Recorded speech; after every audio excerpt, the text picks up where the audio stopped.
Assalamualaikum warahmatullahi wabarakatuh. Kerusuhan Sampit, kegagalan merawat perbedaan 20 tahun yang silam. Dikutip dari liputan6.com Jakarta, malam di kota Sampit, Kabupaten Kota Waringin Timur, Kalimantan Tengah, baru saja beranjak. Minggu dini hari 18 Februari 2001, tepat pukul 1 waktu Indonesia Barat.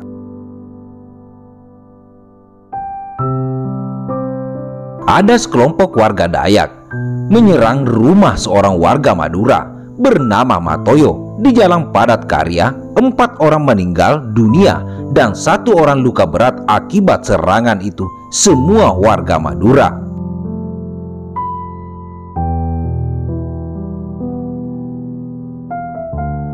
Serangan itu diduga aksi balas dendam, itu pun mendapat perlawanan. Pagi harinya sekitar pukul 8 waktu Indonesia Barat, sejumlah warga Madura mendatangi rumah seorang Dayak bernama Tamil yang diduga menyembunyikan salah satu pelaku penyerangan. Saat itu Tamil berhasil diamankan polisi, tetapi warga Madura yang tak puas langsung membakar rumahnya. Warga Madura yang marah yang menyerang rumah kerabat Tamil dan menewaskan 3 orang penghuninya.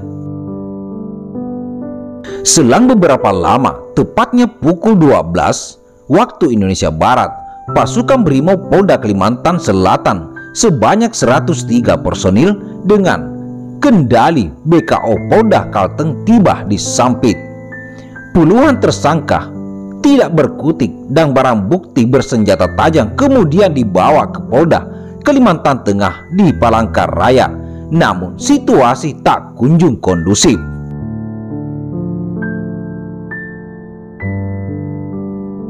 Sampai malam keesokan harinya, Senin 19 Februari, ditemukan sejumlah jasad di berbagai sudut kota Sampit. Demikian pula dengan aksi penyerangan rumah serta pembakaran kendaraan. Kondisi ini membuat Wakil Gubernur Kalimantan Tengah mengirimkan bantuan 276 personil TNI dari Yonif 631 ATG ke Sampit pada malam itu juga.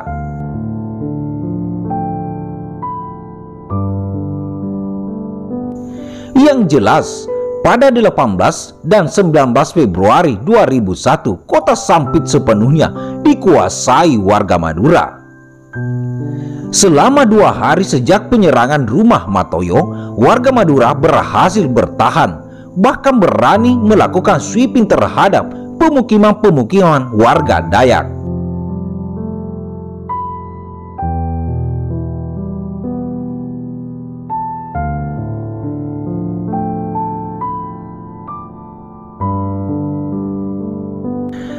Namun, situasi berbalik pada 20 Februari 2001 ketika sejumlah besar warga Dayak dari luar kota berdatangan ke Sampit.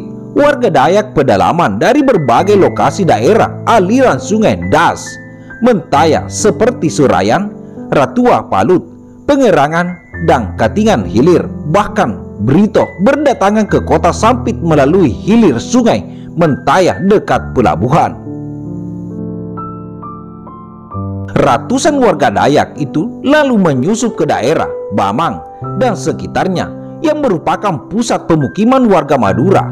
Mereka mampu memukul balik warga Madura yang berkonsentrasi di berbagai sudut jalan Sampit. Hari-hari berikutnya, gelombang serangan warga Dayak terus berdatangan.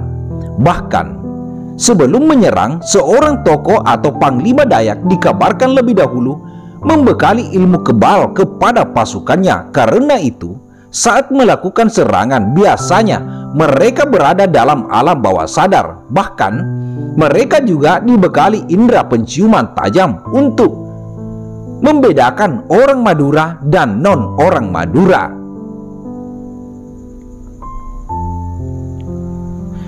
Merasa berada di atas angin, warga Dayak melebarkan serangan ke berbagai kawasan kota Waringin Timur.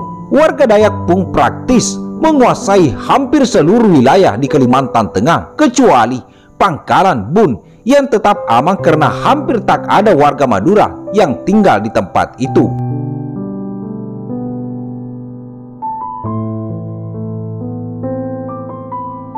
Menurut Komisi Nasional Hak Asasi Manusia Komnas HAM mencatat korban jatuh mencapai sekitar 400 jiwa, sedangkan menurut data kepolisian ada 319 lebih rumah dibakar dan sekitar 137 lainnya dirusak.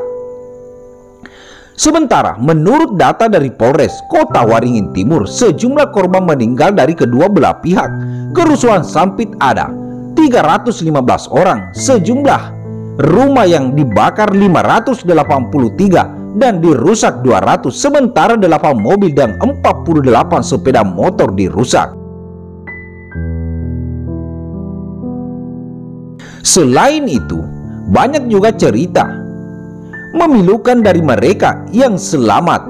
Dikutip dari SCTV, ada pasangan suami istri yang harus berpisah lantaran keduanya berlainan etnis. Sang istri Madura dan sang suami adalah Dayak. Tak lama setelah pertikaian pecah, istri turut mengungsi ke Madura. Alih-alih nyaman di kampung sendiri, kehadirannya malah ditolak lantaran bersuami orang Dayak.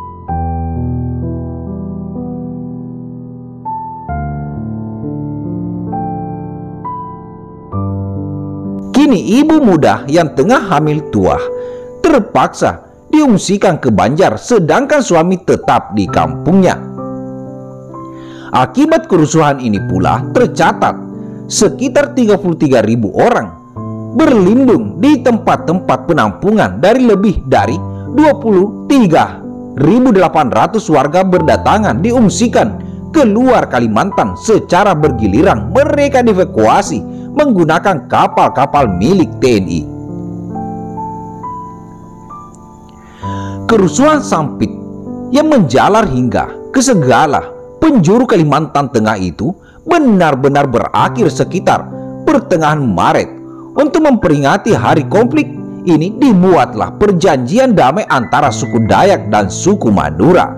Untuk memperingati perjanjian damai itu dibangun sebuah teguh perdamaian di Sampit.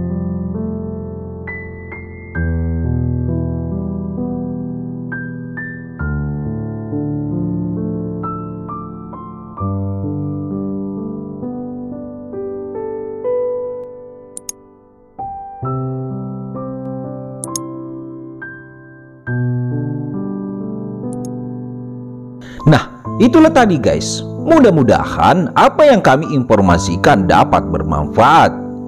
Jadikan suatu pelajaran untuk semua. Hargai perbedaan dan selalu menyelesaikanlah persoalan-persoalan lewat musyawarah. Kita bersama-sama harus bisa menghindari konflik-konflik.